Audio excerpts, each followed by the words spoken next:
Welcome to my mommy's podcast. This episode is brought to you by Element, spelled LMNT. Element contains a science-backed electrolyte ratio of 1,000 milligrams of sodium to 200 milligrams of potassium and 60 milligrams of magnesium without the junk, sugar, coloring, artificial ingredients, and fillers that are present in a lot of electrolytes. And this is why it's my go-to. See, it turns out a lot of us aren't getting enough salt, and Element is my personal solution to this. But athletes, any of us who sweat or use the sauna, people who follow a low-carb or paleo-type diet or a diet low in processed foods, and moms, especially during breastfeeding, have an increased need for these particular electrolytes, including salt. And when we have an electrolyte deficiency or an imbalance, this can cause things like headaches, cramps, fatigue, muscle weakness. As I said, removing processed food from the diet is a great step, but when we do, we often eliminate our major sodium source that often doesn't get replaced. Element was co-founded by my good friend Rob Wolf when he was looking to increase his athletic performance.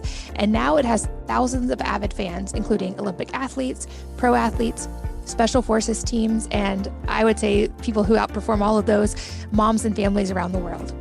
I drink Element almost every day to support my workouts and hydration levels and before and after sauna. My favorite flavor is definitely watermelon, but they have a lot of great flavors, everything from citrus to berry to orange, grapefruit, and now even chocolate and mint chocolate if you like getting creative with it. And as a member of the Wellness Mama community, Element has a special offer just for you. You can get a free Element sample pack. You only cover the cost of shipping. And you can get that at drinklmnt.com/wellnessmama. So drink Element, but spelled lmnt.com/wellnessmama. This podcast is sponsored by Hiya Health. That's HIYA Health. It's a new type of children's vitamins because typical children's vitamins are basically candy in disguise. They can have as much as 2 teaspoons of sugar, a lot of unhealthy chemicals, or gummy junk that our kids should not be eating at all. Hiya is made with 0 sugar and 0 gummy junk, yet it tastes great and is perfect for picky eaters. They actually like them. Hiya fills the most common gaps in modern children's diets to provide full body nourishment for our kids with a taste that you don't have to fight them about. They're manufactured in the US with globally sourced ingredients and each selected for optimal bioavailability and absorption. The best part, Hiya arrives straight to your door on the pediatrician recommended schedule. Your first month comes with a reusable glass bottle so that your kids can personalize them with stickers. And then every month thereafter, they send you a no plastic refill pouch of fresh vitamins, which means Hiya isn't just great for your kids, it's also great for the environment. You can grab them for your kids and learn more at hiyahealth.com/wellnessmama. And you can get a discount there to save on your first month. That's HIYA health.com/wellnessmama. Hello, and welcome to the Wellness Mama podcast. I'm Katie from wellnessmama.com and wellness.com. That's wellness with an E on the end. And I am back today with one of my favorite people to talk to, Ari Whitten. And today we're talking about how to eat for energy, beat fatigue, supercharge your mitochondria, and unlock all-day energy. And as always with Ari, this is a very, very informative, fact-packed episode. He's so well-researched and so well-spoken. He's the founder of the Energy Blueprint, which is a comprehensive lifestyle and supplement program that has helped more than 2 million people and counting experience better health, better performance, and more energy. He's also the best-selling author of The Ultimate Guide to Red Light Therapy and the host of his own popular The Energy Blueprint podcast, which I have been on and enjoyed as well. And in this episode, we go deep on things like real root causes of fatigue and what to understand if you ever feel fatigued, why the real causes of fatigue are often overlooked, the research that led him to know more about this than essentially anyone else on the planet, why the idea of adrenal fatigue falls short and what to understand instead, how nutrition and circadian function are interlinked and how to optimize them, the way body composition relates to energy, the real reason excess body fat causes problems by creating a pro-inflammatory response, foods that are directly pro-inflammatory and better alternatives, the real reasons we're seeing a rise in obesity and how we can reverse it, some practical shifts that make a big difference in your body composition. We go deep on this one, why it isn't about carbs and fat, and an important thing to understand instead, the importance of protein, understanding something called flux and how this relates to fat loss, how to sync your central clock in the brain and your peripheral clocks in your body for optimal energy, and so much more. As always, I learn so much from Ari. So much great information in this episode. I know that you will enjoy as much as I enjoyed recording it. So let's join Ari. Ari, welcome back. You are a much requested repeat guest. Thanks for being here. Thanks so much for having me, my friend. Always a pleasure. I love our conversations, and we're going to get into the weeds with some really fun stuff today. But before we do, I have a note in my show notes that you're secretly into some woo stuff that you don't talk about as publicly online. So I hope it's okay to call you out a little bit, just because I've been on kind of my own journey with that the last couple of years, and I'm so curious. Yes. Yeah, absolutely. Well, I have been for 20 years. It's something that is I separate it from the work that I do, for better and for worse. There's an obvious positive side and an obvious negative side to that. The positive side is that I have created a brand that is, and me personally, I'm known. I've kind of established a reputation for being very science-based, being able to talk about, a lot of research and synthesize the research in novel ways, which is all beautiful. And it's helped me get the message out.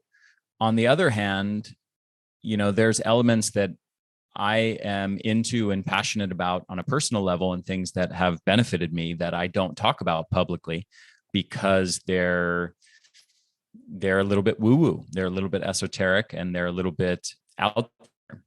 Now, I guess if I can just talk specifically, I would say that in my younger years, when I was in my early 20s and stuff, when I started exploring a lot of Eastern spiritual, kind of esoteric, meditative, yogic type traditions, I think, like a typical immature kid, I was very interested in, sort of supernatural powers and psychic abilities, and, how I could use these kinds of things to further my egoic aims in life. And now things have really shifted for me. I'm still into a lot of that kind of esoteric stuff, but it's not about supernatural powers and all like kind of egoic based desires. It's more about, how can I use these tools to become a better father and a better partner, and have more equanimity in my life, and more joy and more presence. And those are kind of the goals now. But I'll mention, I don't want to stay on this topic forever. I'm sure we could talk for a full hour just on this, but some of my favorite authors, or I'll mention one guy in particular who's not well known, but is really excellent. His name's Reginald Ray, and he's a scholar on Tibetan Buddhism. He's a professor at Naropa University in Colorado. And he's written some really profound works, taking a lot of the Tibetan tantric Buddhism and kind of stripping it of a lot of the cultural elements that are sort of meant for people of Tibetan culture, and making things accessible for a Western audience, and kind of getting to the principles of what these practices are actually trying to achieve, and then translating them, creating his own sort of guided meditations. And he's written a lot on somatic meditation, on embodied meditative practices, on opening the heart, and things of that nature. And I would highly recommend his work to anybody listening. That's awesome. I agree with you. We could spend a whole hour just on that. And I've learned the last few years just how important that emotional, spiritual side can be. Like you, I love the scientific research and the data, and I'm learning there's very much, it's not an either or, it's a both and. Yes. But yeah, I'll put links to that in the show notes.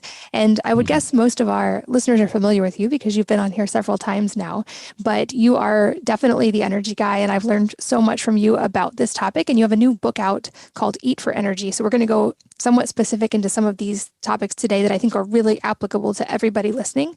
But to start really broad, I feel like, especially after the last couple of years, fatigue is a big topic, and many people are feeling fatigued and overwhelmed. And there's just, of course, been a lot going on. But let's start broad with, what are some of the most common causes of fatigue? Yeah.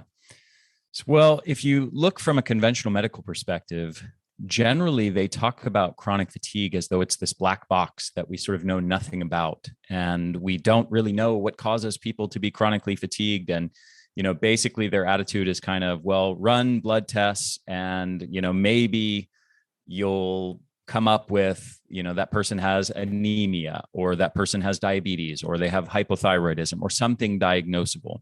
And then you can treat that thing that you can diagnose as a disease. And if you don't test and discover something like that, then you don't really know what the hell's going on in that person. And this is important because there's actual research talking about, there's a paper that's a compilation of research meant for conventional doctors for their treatment of people with chronic fatigue. So it's a set of basically evidence-based guidelines. It's a synthesis of sort of everything they believe they know about the causes of fatigue and how to treat it. And basically they have 4 recommendations for what to do if you're treating somebody with chronic fatigue. One is antidepressants. One is a recommendation to walk for half an hour a day. One is cognitive behavioral therapy, and one is use stimulants as needed. Now, you'll notice a few things. They don't even mention nutrition. They don't even mention sleep or circadian rhythm or gut health or body composition or so many other things that we could talk about, that there's vast amounts of research linking with chronic fatigue. But they also talk about testing, and they say that, unless there's some compelling reason to do any sort of specialized test, like you suspect the person might have tuberculosis or something like that, then you run a standard blood panel for patients with chronic fatigue. And they say literally in the paper, 95% of the time, there is nothing that comes back on those blood tests that is an explanatory factor in why that person has fatigue. Meaning 5 out of 100 cases, they will identify something like I mentioned before, maybe it's hypothyroidism or anemia or diabetes or some diagnosable disease. But 95 out of 100 people with chronic fatigue, these people who are going to their doctor thinking, this doctor knows everything about treating chronic fatigue, and they're going to figure out my issues, and they're going to use all this fancy technology and modern science and modern testing, and they're going to identify what's going on in my unique biochemistry that's causing my fatigue. Well, 95 out of 100 people walk out of that office without any information about what is causing their fatigue. So that's conventional medicine. In alternative medicine and functional medicine, the natural health community, they were obsessed for a long time with the adrenal fatigue hypothesis, which I think we've talked about in a previous episode. I've spent a lot of time debunking that. The short version of it is I've spent about a year of my life digging into the research on that. I don't mean to brag, but I probably know that research better than I would imagine everybody on the planet. Maybe there's 1 or 2 people out there somewhere that know more than I do, but basically the majority of that research essentially takes people with various kinds of chronic fatigue, stress-related exhaustion, chronic fatigue syndrome, burnout syndrome, clinical burnout, these kinds of disorders, and they compare them to normal, healthy people of similar age and demographic information and lifestyle factors, smoking, exercise, things like that. And they look at their cortisol levels and HPA axis function, hypothalamic pituitary adrenal axis function. They see if there's any difference. And the vast majority of those studies find no significant differences between people with those various fatigue syndromes and normal, healthy people. So that research, and forgive me for anybody who's an advocate of adrenal fatigue for treating this very quickly, but I have several hours of lecture online for free that if anybody wants to go into that subject in depth. But the bottom line with that is adrenal fatigue is not a compelling scientific explanation for why people are fatigued either. This notion that chronic stress wears out our adrenals and then our HPA axis or our adrenals and our cortisol levels can't function properly. Thus, we end up with chronic fatigue. It's not compelling from a scientific perspective, and the evidence doesn't support it as a major cause of fatigue in those with fatigue. So what is? Well, the main things that are, linked very strongly with chronic fatigue are things like circadian rhythm disruption, things like poor nutrition, things like chronic inflammation, things like poor gut health, being sedentary, lack of hormetic stress in your life, poor brain health, blood sugar dysregulation, body composition issues, light deficiencies and toxicities, environmental toxicants. These are the main contributors and causes of chronic fatigue issues. And they cause this fatigue through a variety of different mechanisms that we can talk about. But sort of on the big picture level, there is, just as there is a rise in obesity and diabetes in the last 50, 60 years, where these conditions are skyrocketing: heart disease, cancer, neurological diseases. Fatigue is very much also an epidemic that has come into prominence during that same span of time for all of the same reasons that we have epidemics of cancer and neurological disease and heart disease and obesity. So it's really all of those same causes at the environmental and lifestyle level that are contributing to all of those conditions, including chronic fatigue. Yeah, I think that's an important point, is that all of those things are actually symptomatic of what is actually going on. They're not the actual problem. But we're spending so much research time and energy focused on all of the different things that are still symptoms of what's actually going on. And like you, I had an experience for a long time of learning to become my own primary healthcare provider in a way when I wasn't getting answers from conventional medicine. And I think that lesson was really important, that at the end of the day, we are each our own primary healthcare provider because we're the ones choosing the inputs that go into our body on a daily basis. And I know you have a personal story of overcoming a lot of these things as well. But the good news in that is that we do have control over the inputs going into our body every single day. And you mentioned some really important ones that I want to go deeper on, meaning like food inputs, environmental inputs, light and circadian rhythm. And we have past podcasts on some of these, so I'll make sure those are linked in the show notes. But let's just kind of go through each of those in order and talk about nutrition first. What do we need to know about nutrition? Because I know there's a lot of misinformation going on this topic in society. And I think some easy changes that people can make that'll make a big difference. Yeah, absolutely. So I'll give kind of a very brief, superficial overview, and then I'll let you decide which topic you want to dig in. So nutrition affects our energy levels in many, many different ways through many different physiological mechanisms. One is circadian rhythm. So obviously circadian rhythm is very light dependent, but there's also it's basically, we have a central clock in the brain and we have peripheral clocks throughout the body. The central clock in the brain is primarily responsive to light inputs. The peripheral clocks throughout our body are primarily responsive to nutritional inputs. And what's important about this is, for optimal circadian rhythm function and all of the different factors that it affects, which is basically everything, we want to synchronize our central clock and peripheral clock. So I'll leave that one aside. We can talk more about that. Body composition. So chronic nutrient excess, chronic energy excess will lead to the accumulation of excess body fat.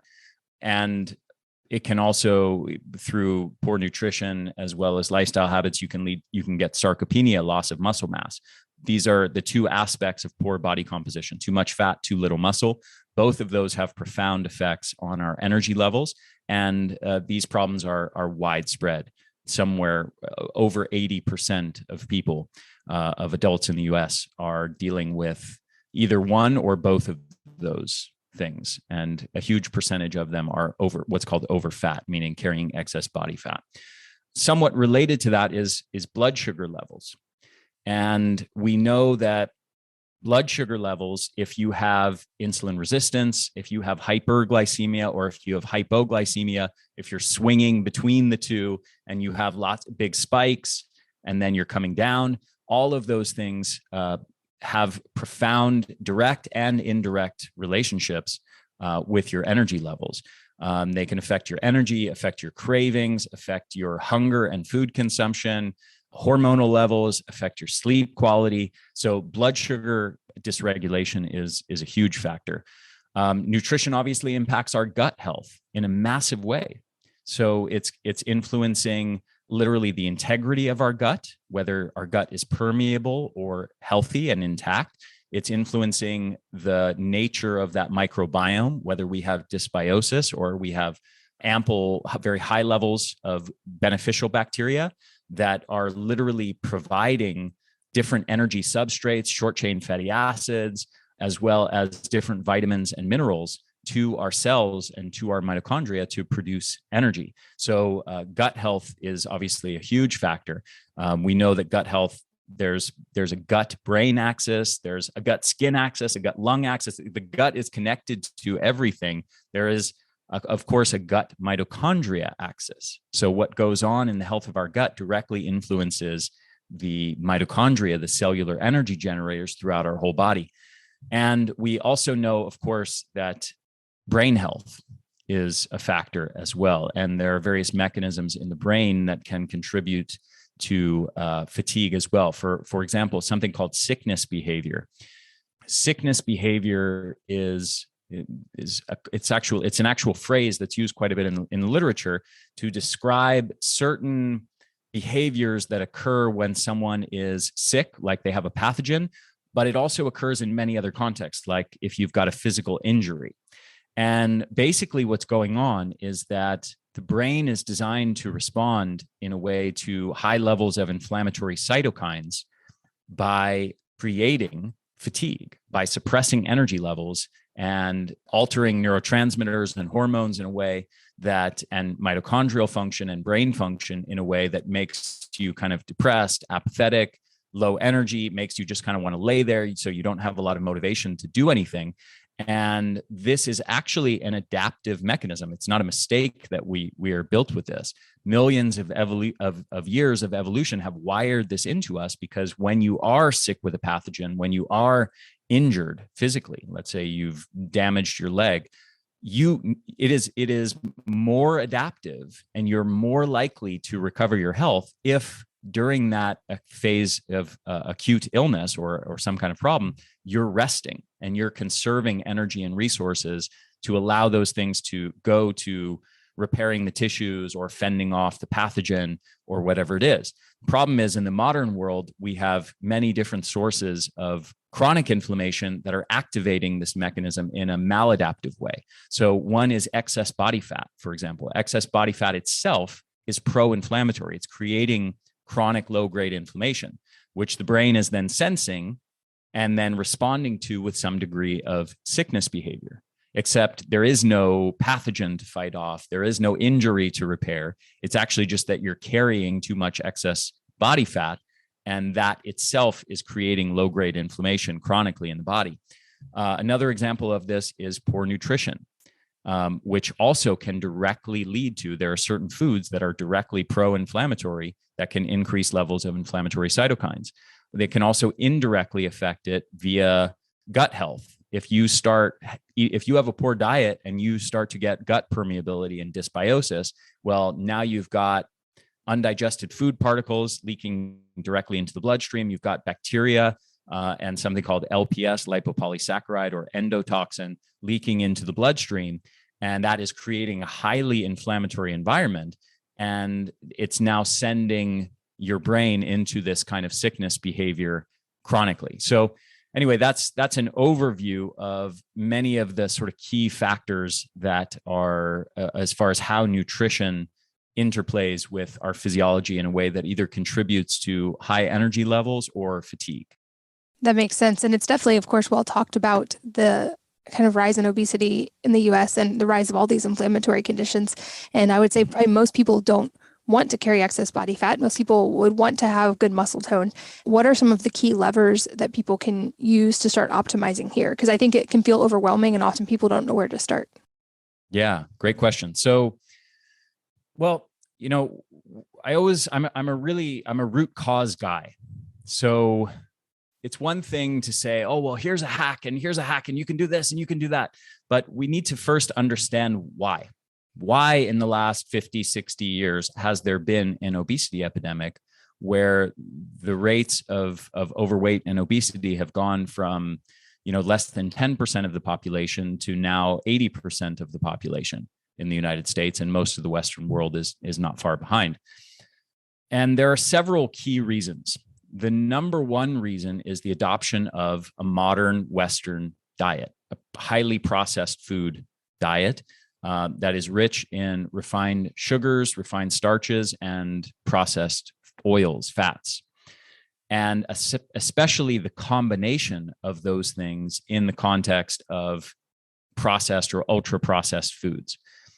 This relates to something called the food reward hypothesis of obesity. And basically what is going on here is our brains, it's important to understand that evolution has wired us, like basically all other animal species, with a system that is designed to regulate our body fatness appropriately. Okay. So that the amount of energy we crave to eat is roughly equal to the amount that we're expending each day. And by doing that, we keep a steady body weight. We don't get too fat. We don't get too thin. Now, the problem is, for most of evolution, we never had processed foods, and we never had sedentary lifestyles, and we never had so many of the other factors in the modern world that are contributing to fat gain. And so that system was primarily designed to defend against famine and food shortage, not excessive food abundance. Okay, so there's a weak point in that system. And the modern lifestyle happens to be right in this weak point of the system. Okay, so the food reward hypothesis of obesity, which is, people might scoff at this word hypothesis and think, oh, that it sounds like it's not proven. There are thousands of studies now proving this hypothesis. It's not really debatable anymore. But basically, the way that it works is this system that we have that regulates body fatness is designed to work in the context of specific kinds of foods being eaten. The problem is modern processed foods create a supernatural reward stimulus in the brain, okay, beyond what evolution designed us for, meaning it creates an unnaturally intense pleasure in the pleasure center of the brain that starts to do something quite profound. It changes our physiology from a state where it's operating in what's called homeostatic eating, where we're consuming an amount of food that's proportionate, roughly equal to the amount we're expending. And instead of homeostatic eating, it shifts us towards hedonic eating. And that means primarily eating for pleasure. And when that happens, we become disconnected from all of these regulatory cues of these hormones that regulate our hunger and our metabolism and so on. And we start to change our relationship with food to one of pleasure and entertainment instead of one that is designed to fuel our body and replenish the energy that we've burned off.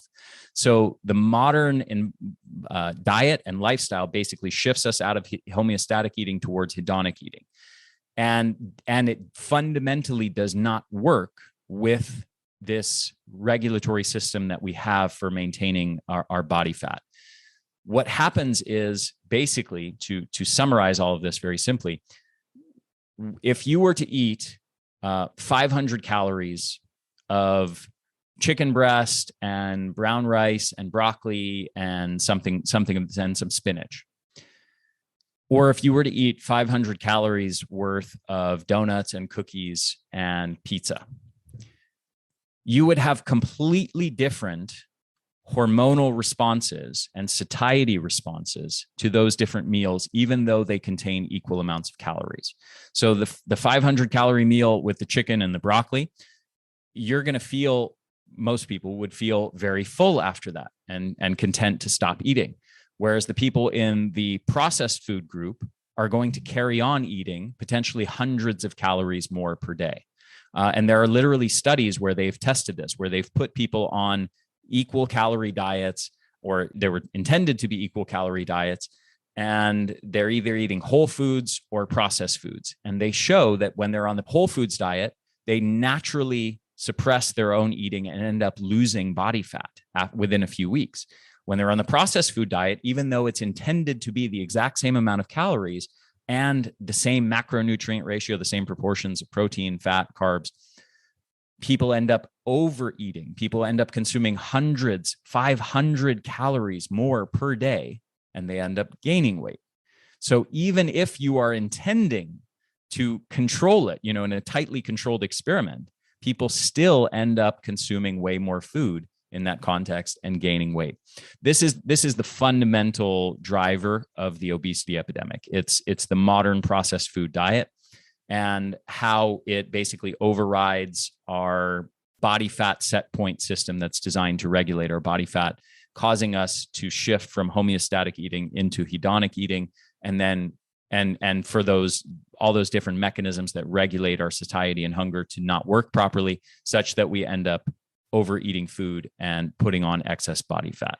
So that's fundamentally what's driving this. There are other contributors: exposure to environmental toxicants, stress, circadian rhythm disruption, and sleep deprivation, how nutrition interacts with gut health. These are all other contributors to the obesity epidemic as well. But the main driver by far is this issue with the modern processed food diet creating too much reward in the brain, leading to chronic overconsumption of energy. Yeah, I think that's a really important thing to unpack, because a lot of that got confused with the calories in, calories out, low fat craze that happened over a series of decades. And I'm very much in alignment with you of just removing things like those processed seed and vegetable oils and refined and processed sugars and carbs makes a huge difference in how your body responds. And I've learned over the years, our body's not a bank account. It's not as simple as just calories in, calories out. It's a chemistry lab, and we're sending hormonal signals with everything we eat. And to echo what you said, I would challenge anyone to actually overeat on things like chicken breast and broccoli, or even for me, like ground beef and rice. It is very hard to overeat those things. And in fact, now that I'm more conscious of maintaining enough nutrient density and maintaining enough food, now that I'm working out so much, it's actually difficult to eat the amount of calories and protein I need in a given day. And I have to be very conscious about that. And it's so fascinating to see I'm eating now much more actual food than I used to eat, but the nutrient density is so drastically different that I'm getting leaner while eating more, which seems like it's a crazy thing to grasp, but it's really fun to see firsthand. And I know we've done podcasts in the past about light. I would encourage you guys, if you haven't listened to that one, go listen, because it's absolutely fascinating. But there's also an interplay happening here, you mentioned, with the circadian side and with light and sleep, and how, because food is also an input in the circadian system, like you mentioned. And so these things all have to work together. And unfortunately, sleep is another fall down point for a lot of people in the Western world. So what do we need to know about that side? Yeah, well, I feel like I didn't give many practical tools. I know you just alluded to a few, but do you want to jump into a few practical tools on body composition before we go to circadian rhythm? Absolutely. Let's do it. Okay. So number one, obviously, as an extension of everything I just explained, is eat whole food, get rid of processed food. That's the number one most important thing that you can do to optimize your body composition, to lose fat, and also for health. That's the most important strategy for long-term health and disease avoidance. There isn't research showing that one particular macronutrient breakdown of the diet is superior to the rest. There's a ton of low carb versus low fat studies, and many of them are extremely well done. There's one study where they even did a 12-month study with like 600 participants. It was an absolutely tightly controlled study done over a very long period of time, low carb versus low fat, and is one of the few, if not the only study that also used whole foods, that emphasized getting rid of processed foods. So you had a low fat versus low carb diet with equal amounts of protein, and that's emphasizing the exclusion of processed foods. And after 12 months, there was no significant differences between the outcomes in the two groups. So despite, decades worth of attention being paid to carbs and fats as these sort of like, these are the things that are going to determine your body fatness, the research just doesn't support it. Whole foods versus processed foods, there's a huge difference. Low carb versus low fat, there is not a huge difference in terms of outcomes. Now, what macronutrient is linked with fat loss is protein. And there are many studies showing that between 0.8 to 1 gram per pound per day, per pound of body weight per day, is strongly linked with long-term fat loss, with greater adherence to the weight loss diet, with increased resting metabolic rate, with increased satiety and decreased hunger, with increased energy levels. And all of those things I just mentioned are incredibly important, because it is the decline in metabolic rate, along with chronic hunger and low energy levels, that is the main driver of why people stop adhering to their weight loss diet and revert back to their old diet. So it's critically important when you're engaging in weight loss to do everything possible to maintain your metabolic rate high, hang on to lean body mass, and that's what higher protein intake does, and to increase satiety. That's also what protein does, and to help keep energy levels high. So if you do those things, those are the keys to long-term success. Those are some of the biggest keys that differentiate the small minority of people who achieve long-term success versus the majority of people who revert back to old habits. So it's also important to understand most people are eating nowhere near this amount of protein. And when they actually start eating that amount of protein, they say exactly what you said a few minutes ago, where they go, it's actually hard for me to eat this much food. Not only am I not starving and, feeling like I'm chronically depriving myself, but I'm actually feeling full such that I don't even want to finish what's on my plate, and I'm losing weight at the same time. Protein is the big key to that. There's one other big key to that, which is, this is talked about in the volumetrics approach to eating, where they talk about sort of filling up at the beginning of your meal with lots and lots of vegetables, okay, and ideally non-starchy vegetables and water-rich fruits. And if you do that, you end up consuming far fewer calories in your meal than if you didn't do that. So this is another way to work with our biology instead of against it. Instead of just saying, I'm going to starve myself and force myself to eat this few calories per day, which will work temporarily, but you're in a chronic, constant fight with your own biology, and eventually your biology is going to win, unless you're just one of the 1 in 1 million freaks with unbelievable willpower to override your physiology for months and months and months on end. But it's much better, it's much smarter, and you're likely to be much more successful if you actually work with your biology by using some of these methodologies, by using whole foods, by using high protein intake, by using the volumetrics approach and consuming these plant foods at the beginning of the meal. The last thing I'll mention here is flux. And flux is a concept that is really important, and the research shows is very powerful in helping people achieve fat loss, and yet almost nobody talks about it. Nobody's heard of it. If you want to understand flux, just picture this. Picture a garden hose with a trickle of water flowing into it and a trickle of water flowing out of it. And now picture a fire hose, like on a fire truck. That's a big, thick hose with tons of, super high force pressurized water flowing into it and flowing out of it. Okay, both are hoses with water flowing in and out, but one has way more water flowing in and flowing out. And this is what flux is. Flux is basically describing how much energy is flowing in and out of the system.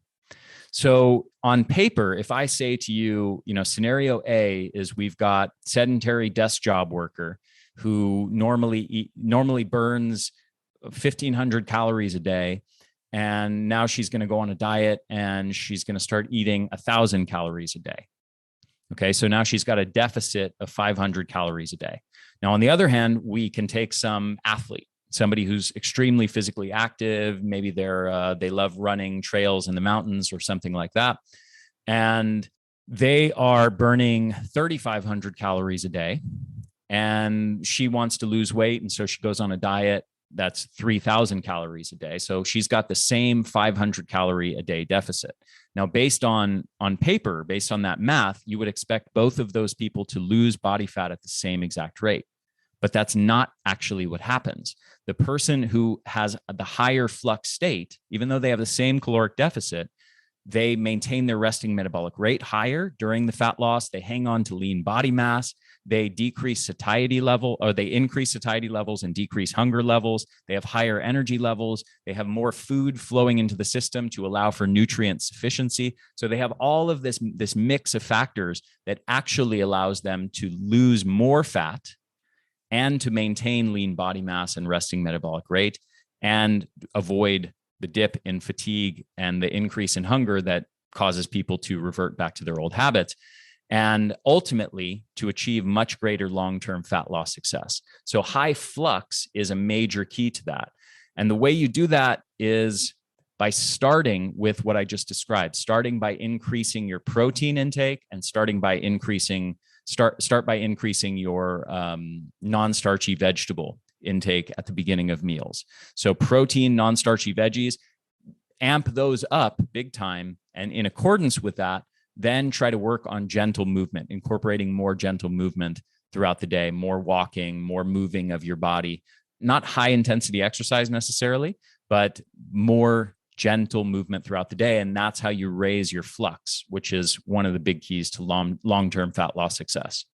And I'll say from the personal experience side of this, when you actually start hitting those protein targets, your energy goes up so drastically that working out gets much easier because you actually want to. And it's much harder to willpower yourself into movement when you're in that fatigue state. Whereas now I'm excited to go work out because I have so much energy.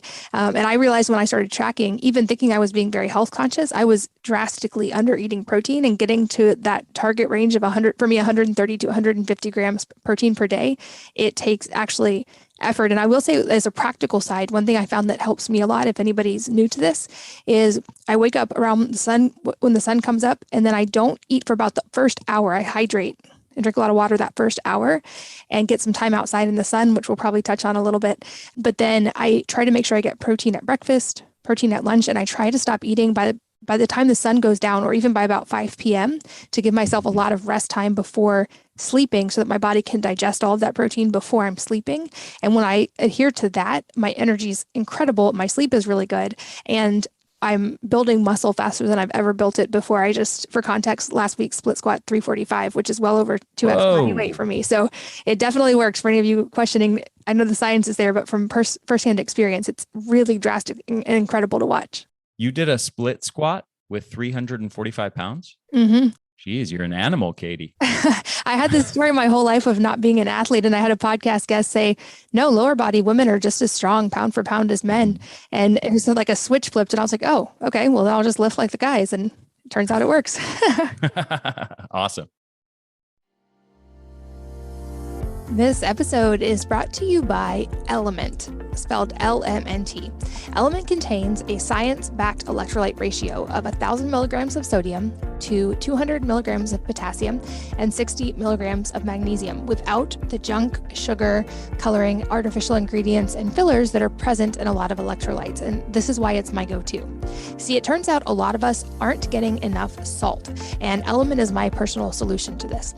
But athletes, any of us who sweat or use the sauna, people who follow a low carb or paleo type diet or a diet low in processed foods, and moms, especially during breastfeeding, have an increased need for these particular electrolytes, including salt. And when we have an electrolyte deficiency or an imbalance, this can cause things like headaches, cramps, fatigue, muscle weakness. As I said, removing processed food from the diet is a great step, but when we do, we often eliminate our major sodium source that often doesn't get replaced. LMNT was co-founded by my good friend Rob Wolf when he was looking to increase his athletic performance. And now it has thousands of avid fans, including Olympic athletes, pro athletes, special forces teams, and I would say people who outperform all of those, moms and families around the world. I drink LMNT almost every day to support my workouts and hydration levels and before and after sauna. My favorite flavor is definitely watermelon, but they have a lot of great flavors, everything from citrus to berry to orange, grapefruit, and now even chocolate and mint chocolate if you like getting creative with it. And as a member of the Wellness Mama community, LMNT has a special offer just for you. You can get a free LMNT sample pack. You only cover the cost of shipping. And you can get that at drinklmnt.com/wellnessmama. So drink LMNT, but spelled lmnt.com/wellnessmama. This podcast is sponsored by Hiya Health. That's HIYA Health. It's a new type of children's vitamins because typical children's vitamins are basically candy in disguise. They can have as much as 2 teaspoons of sugar, a lot of unhealthy chemicals, or gummy junk that our kids should not be eating at all. Hiya is made with 0 sugar and 0 gummy junk, yet it tastes great and is perfect for picky eaters. They actually like them. Hiya fills the most common gaps in modern children's diets to provide full body nourishment for our kids with a taste that you don't have to fight them about. They're manufactured in the US with globally sourced ingredients and each selected for optimal bioavailability and absorption. The best part, Hiya arrives straight to your door on the pediatrician recommended schedule. Your first month comes with a reusable glass bottle so that your kids can personalize them with stickers. And then every month thereafter, they send you a no plastic refill pouch of fresh vitamins, which means Hiya isn't just great for your kids, it's also great for the environment. You can grab them for your kids and learn more at hiyahealth.com/wellnessmama. And you can get a discount there to save on your first month. That's HIYA health.com/wellnessmama. So, and I know I touched on the morning sunlight thing, which is a thing I originally learned from you. And now I am very, very consistent with because I noticed the difference so much. But light and sleep obviously are huge levers in this equation as well. And I feel like underused ones, certainly. Like nobody is questioning that we need to get good sleep. However, many of us are just not actually getting enough or enough quality sleep. And I would argue not getting enough or enough quality light as well. Yes. Yeah, 100%. So we have basically the circadian rhythm. It's basically a 24-hour biological clock built into our brains, and where we have this central clock.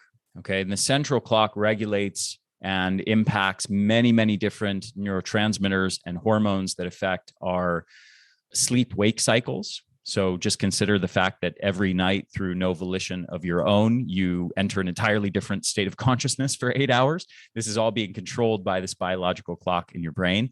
And again, the next morning, you wake up again through no volition of your own, and you enter into a new awake state of consciousness. Okay, all of that's controlled by this circadian clock, and it's affecting many different neurotransmitters and hormones. There are hormones, many important hormones that are tied directly into the circadian clock. Things like thyroid hormone, testosterone, melatonin, cortisol, growth hormone. These are all intimately linked with the circadian rhythm. And if your circadian rhythm is non-optimal, which most people's is in living in the modern world, then all of those hormones and many other neurotransmitters that are affecting energy and mood and sleep are also not optimal. So that's the central clock. We also have these peripheral clocks throughout all the tissues of our body. And a lot of this is really a new discovery. It's really in the last 10, 20 years that scientists have discovered, oh my gosh, we have these clocks and clock genes that are in our skin and in our eyes and in our liver and in our intestines and our stomach and our muscles and every conceivable tissue of our body and organ and gland of our body has these peripheral clocks. Now, the goal of what we want to do to optimize circadian rhythm is to synchronize the two, to synchronize the central clock in the brain with all the peripheral clocks in the tissues. The central clock in the brain, as both of us mentioned earlier, is linked primarily to light. Also, other factors affect it. Nutrition affects it to some degree, and some other factors like movement as well as temperature actually affects that central clock in the brain. And then the peripheral clocks throughout the body. So actually, let me just to talk briefly on the central clock. So to optimize that central clock, one of the biggest factors that we need to do is get ample light exposure during the day, ideally outdoor sunlight. We need to get it ideally within the first half an hour of waking up, getting that light signal strongly in the eyes, very, very important. Those light photons enter the eyes, feed back through nerves directly into that circadian clock and basically communicate it's daytime, the time to be awake, alert, active, and energetic. But if you wake up and you're in a dark indoor space under house lighting, looking at cell phones, and then at nighttime, you're also doing that same thing. You're in an indoor environment in house lighting, looking at computer screens and cell phones and TVs. You don't have a big differential between the light that you're getting during the daytime and the light that you're getting at nighttime.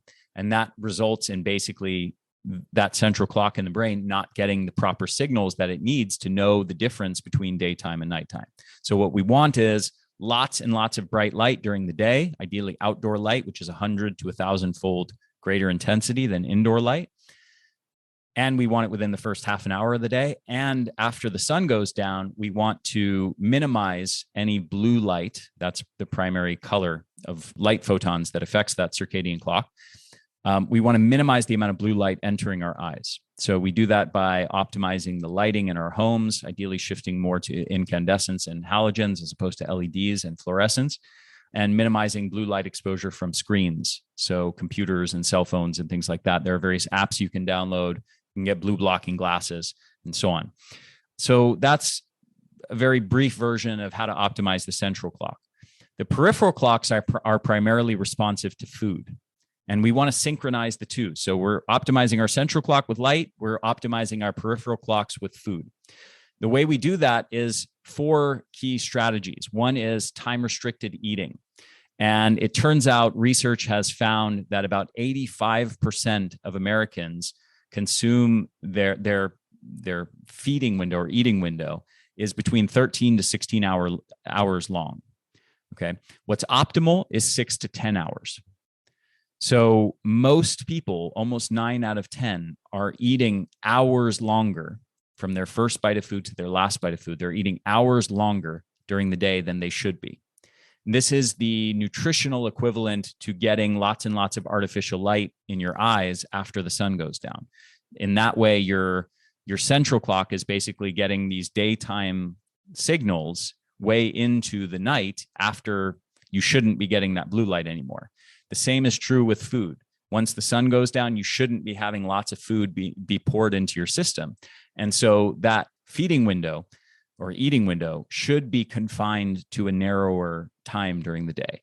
And that one thing by itself can make a massive difference. We have research showing that when people engage this strategy of time-restricted eating, even if they don't do any changes to what they're eating or how much they're eating, they just change when they're eating, which time period during the day, we see decreased oxidative stress, decreased inflammatory biomarkers, improved sleep quality, increased energy levels, and across the board, improved metabolic health, improved insulin sensitivity, for example. So everything improves just through that one strategy. The one caveat that I want to mention here is don't go too fast. Don't think, if you're at a 16-hour window now, don't think, well, I'm just going to cut it to 6 hours. Because the problem is if you've been in a long feeding window, your body doesn't have the metabolic flexibility yet to do that, to go for long periods without food. So you need to ease into it much more slowly. Go to a 13-hour window for a week or two, then a 12-hour for a week or two, then a 10-hour for a week or two, and so on. And also the one other nuance here is shorter is not always better. So I actually personally eat closer to a 10-hour time-restricted eating window because I'm someone I'm already lean. I'm extremely physically active. I do hours of exercise every day between surfing and weight training and martial arts and things like that, and hiking with my dogs. So for me to get the nutrients I need, it's more optimal for me to be closer to 10 hours. If somebody's overweight and not very physically active, it's going to be more optimal for them to move towards the 6-hour end of the window. Another aspect, which you alluded to, Katie, that you've been doing is syncing that feeding window with the hours of daylight as much as possible, meaning not consuming lots of food after the sun goes down. We know that in animal experiments, when they take animals and they give them food during the time period, if they only allow them food during the time period that they're supposed to be inactive and resting and asleep, they will generate all kinds of metabolic dysfunction. They'll become obese and insulin resistant and have high inflammatory biomarkers and high oxidative stress, and they'll suffer widespread negative metabolic effects. But and that's compared to eating the exact same amount of calories of the exact same type of food, just when they're supposed to eat during the time period of the day that they're supposed to be active, instead of the time period that they're supposed to be asleep. So that's one other aspect of it. We know also that if you give someone the same meal, the same exact meal at 8 a.m. versus 8 p.m., the meal that you have at 8 p.m. will cause a 29% increase in peak glucose, an 86% increase in total glucose response, and a 66% more time spent in hyperglycemia than eating the exact same meal at 8 a.m. So there are fundamentally different hormonal responses and metabolic responses in terms of our ability to process these nutrients when we consume food at the biologically appropriate times of day. Now, we also know that there's studies that compare what's called early time-restricted eating to late time-restricted eating, where you consume the majority of, you shift your eating window towards the morning hours. So let's say 7 a.m., let's say you've got an 8-hour feeding window from 7 a.m. to 3 p.m., just as an example, versus the same 8-hour feeding window, but from noon to 8 p.m. or 1 p.m. to 9 p.m. We see consistently that the people who do early time restricted eating lose more body fat, have more energy, have better sleep, have better metabolic parameters across the board, lower oxidative stress, better insulin sensitivity, and so on. We also know, related to something called calorie stacking, even within this window of time, where you put the bulk of your calories that you're consuming during the day also matters. So if you compare two groups of people, one is consuming most of their calories with breakfast and lunch and a small dinner, and the other group is consuming a small breakfast and lunch and a big dinner, the group that ate most of their calories during the first part of the day, during the early part of the day, ends up losing more weight, even at the same amount of calories being consumed. So these are different ways. Basically, what's going on is these are strategies that we can use to optimize our peripheral clocks and sync our peripheral clocks to our central clock. And when we do that, we get rewarded with all kinds of benefits and boons as far as metabolic health and energy levels and sleep quality and so much more. Yeah, that hormonal signaling is such an important piece. I recently got to talk to Dr. Sachin Panda as well, and he echoed exactly what you said. He's probably the foremost expert on this in the country with the circadian side and time restricted feeding. And he said the same thing: eat that in that restricted window that's more focused on early in the day, and that by doing that, like you said, we can actually eat plenty of food, not feel hungry, not feel deprived, and have better sleep and better energy during the day. And as always with you, time goes by so quickly, but I want to make sure we also get to touch on if there are any particularly supportive foods or supplements that can help, especially if someone is overcoming some of these issues and they are in this state of fatigue, or they are making these big shifts into eating in a more restricted window, getting more sunlight, getting more movement, anything that can help along that path.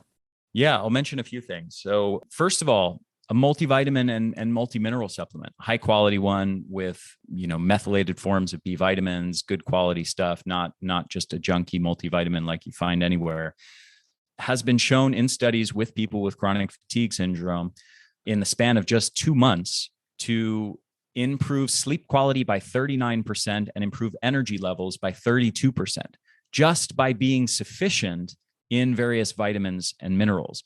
And this is critically important, and it's often overlooked because it's so important because most people are deficient in at least one, if not more like 4, 5, 6 or more of the essential vitamins and minerals that our body needs to function. And it's just extraordinarily common. Almost nobody is sufficient in all of these things. So it's such an easy thing to add, especially if you're suffering from chronic fatigue. Get yourself a premium multivitamin, multi-mineral formula. I make one. I consider the best on the market, but there's several other good ones on the market as well. And that can make a huge difference for people with chronic fatigue. Another great compound is called NT Factor. It's a phospholipid formula extracted from phospholipids from soy, but it doesn't have any soy compounds. It's taking, if anybody's worried about soy, it's taking just the phospholipids out of this from soy lecithin and extracting them. They add lots of other things to it that help it avoid being broken down in digestive processes. But these phospholipids actually end up traveling through our blood into our cells, into our mitochondria, where they help repair damaged membrane phospholipids of our mitochondria. There's a wonderful paper about this from a researcher named Garth Nicholson. It's called Lipid Replacement Therapy. And they've done studies with NT factors in many different studies with many different kinds of chronic fatigue, from aging-associated chronic fatigue to obesity-caused fatigue to Gulf War illness to chronic fatigue syndrome and many other types. And they've shown consistently 30, 40, 50% increases in energy levels in just 4 to 12 weeks of using just this one supplement that helps repair mitochondrial membranes. Another one that I'll mention is Rhodiola rosea.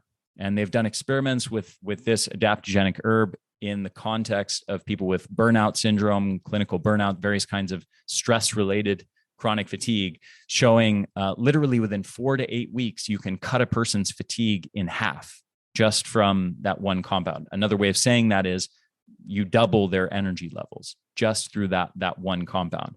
One other one I'll mention here is acetyl L-carnitine. And actually, maybe I'll mention a couple more. Acetyl L-carnitine has been shown in older adults with chronic fatigue to, this is a compound that helps the mitochondria bring in fatty acids to burn for energy. So that's kind of the mechanism of how it works. Also works in a few other different ways to improve metabolic health. But in studies in older adults with chronic fatigue, they've shown 50 to 60% increases in both mental fatigue and physical fatigue in the span of 3 months. So if anybody's struggling with mood issues, depression, there's a wonderful thing that's very seldom talked about, but is very powerful. And that's saffron. There's research on saffron, on the herb saffron. It's actually the, I forget the proper word, pistil or stamen or something like that, from a particular type of flower that often grows in the Middle East. And it's been a prized herb or spice for centuries, for millennia.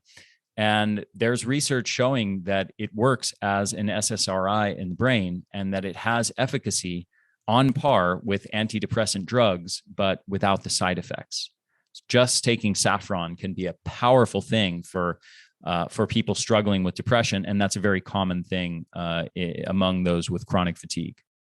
I love it. I took lots of notes. Those will all be in the show notes, wellnessmama.fm, for anybody listening on the go.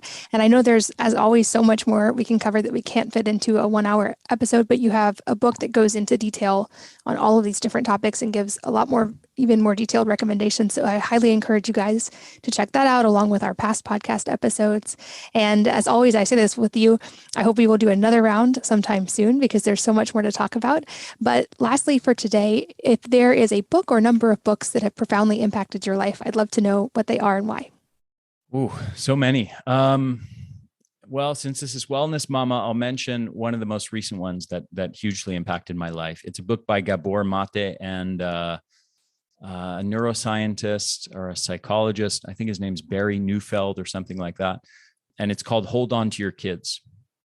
And I'll tell you, I don't think I've ever read a book in my life where almost every page that I flipped, I went, oh my God, I cannot believe how wrong I was in all of my assumptions about this. And it's related to raising kids, and it's related to education, and it's related to the parental bond with kids and the peer bonds that they form and the dynamic between the two, the sort of, to some extent, the battle in some cases between the two, between the parental bond with the kid and the peer bonds with the kids. And it really just completely rocked my world as far as all of these assumptions that I had made about child rearing and what's best for children and what kids need, and it made me realize the importance of my connection with my kids, and that the most important thing for them to grow up healthy and happy is actually their time with me and their mom, and us cultivating that bond every day.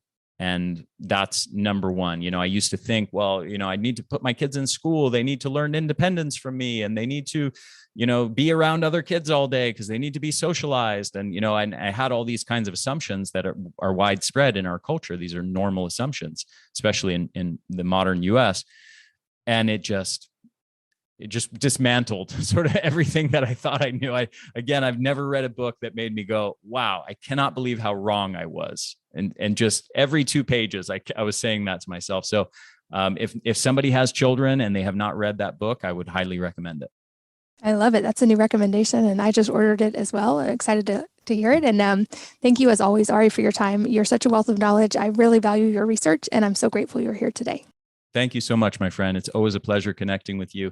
One last thing I want to mention for anybody who goes and buys the book, buy it on Amazon or Barnes & Noble or whatever, we're giving away 2 free courses, normally $200 courses. We're going to give those away to you as a thank you for buying the book. So you can just email us the receipt at Ari at the&nbsp.com, and then we'll gift you those nice free gifts as a thank you for buying the book. That's awesome. Thank you for doing that. And thank you again for your time. And as always, thanks to all of you for listening and sharing your most valuable resources, your time, your energy, and your attention with us today. We're both so grateful that you did. And I hope that you will join me again on the next episode of the Wellness Mama podcast. If you're enjoying these interviews, would you please take 2 minutes to leave a rating or review on iTunes for me? Doing this helps more people to find the podcast, which means even more moms and families can benefit from the information.